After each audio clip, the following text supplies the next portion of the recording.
So, as an investment advisor that's providing rollover recommendations, you may be wondering, how do I know when my advice is triggering ERISA rules, and more specifically, PTE 2020-02? It's a great question, and it can feel overwhelming trying to figure out when it does. But this is what you can definitely count on.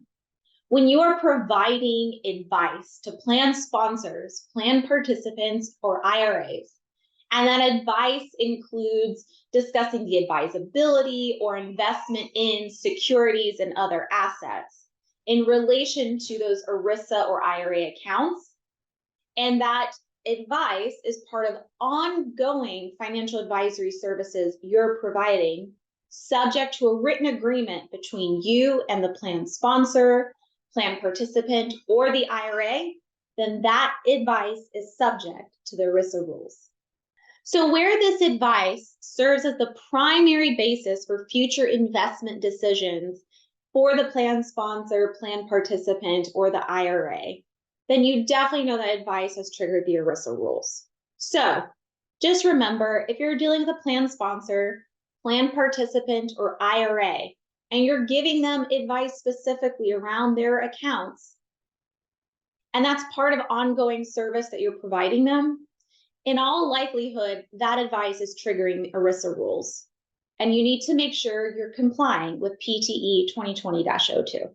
So, as an investment advisor providing rollover recommendations, you might be wondering, why do I need PTE 2020-02 anyway? Really good question.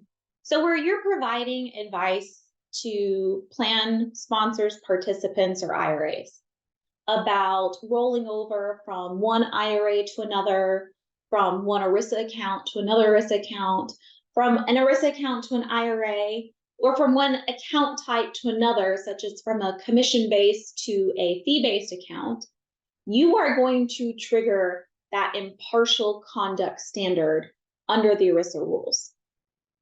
Now, that standard means it's prohibited for you to engage in transactions where you receive compensation that creates a material conflict of interest.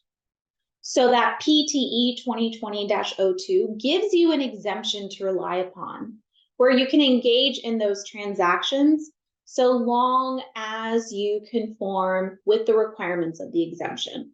So if you're providing rollover recommendations, you're only able to do so because of the exemption. And that is why you want PTE 2020-02.